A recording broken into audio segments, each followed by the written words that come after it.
guys, turakoresha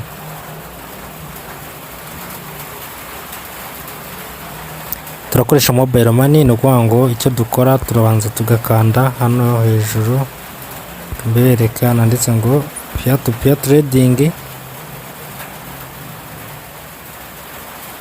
then iyo tumaze gukanda peer to peer trading turindiraho gatoya.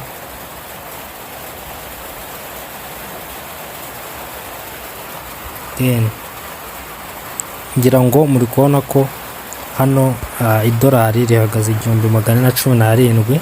Okay, uyu nguyu uwo mucuruzi niyo ari gucururizaho.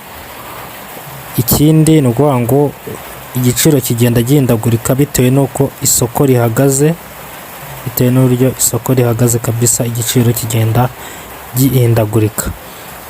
Rero ngiye kureba umuntu ufite minimum yo gutradinga makeya. Uyu no guhera ku 1,400 cy'amanyarwanda kugera ku 1,420. Ubwo niyo order limit ye. Ikindi ni ukuvuga ngo uyu muntu ayemera mobile money na bank transfer. Uyu rero ni we ngiye kugurira, ndakanda hano handitse ngo buy. Ngiye kumwishyura amanyarwanda ame USDT. Ni ukuvuga ngo ngiye kumwishyura ndagura izaya ngaya 1,900 ni USDT ni 1.3. Ndakanda hano ngo buy. Okay, uko nambwiye ngo too many requests, ndarindiraho gatoya. Then barahita bama order ID ni iyi ngiyi, amafaranga ngaya, unit price, igiciro ihagaze $, quantity USDT bagiye kuma, amafaranga nishyuye, system ngiye gukoresha ni mobile money. Then ndahita nkana ngo get payment method details. Nimakanda rero ngomba kureba amazina, ngoherezaho amafaranga. Muri kubona amazina ye ngaya hano na nimero ye. Ndahita ndeba nimero ye nyandike, ngiye nimwoherezaho. Ubundi mbere umuntu yemezaga ko wayamwohereje mbere, ariko ubu basigaye basaba icyo bita ama screenshot yerekana ko uyu muntu uba wamwishyuye.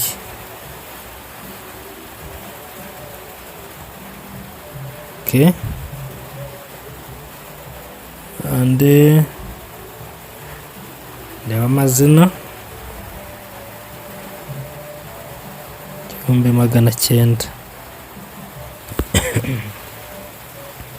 Guys, maze kumwishyura ndahita nkanda hano handitse ngo I have paid, kubera ko namwishyuye nyine. Bahise bansaba screenshot yerekana ko namwishyuye. Ngiye kwita nyifotore screenshot ko mwishyuye. Then ndahita nkonfirma ko namwishyuye. Then ndarindira USDT zanjye yemeze payment ko nanjye nazimuhaye. Urabona ko namaze kumwohereza, namwohereje ifoto yerekana ko namwishyuye. Then ndakanda ndamwibukije ko namwishyuye. Ubwo ndarindira zize kuhagera. Guys, ninsubira inyuma rero kanze mbereke ko USDT zamaze kuhagera. Urabona ko yazimpaye, balance yanjye ni 0. Urabona ko mfite USDT 1.33. So nuko nguko peer to peer ikora kuri OKX.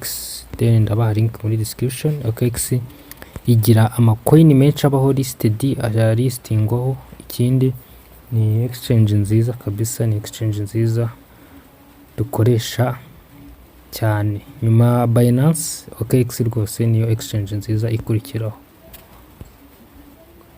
Akoze mukomeze mubwe neza, Imana ibarinde.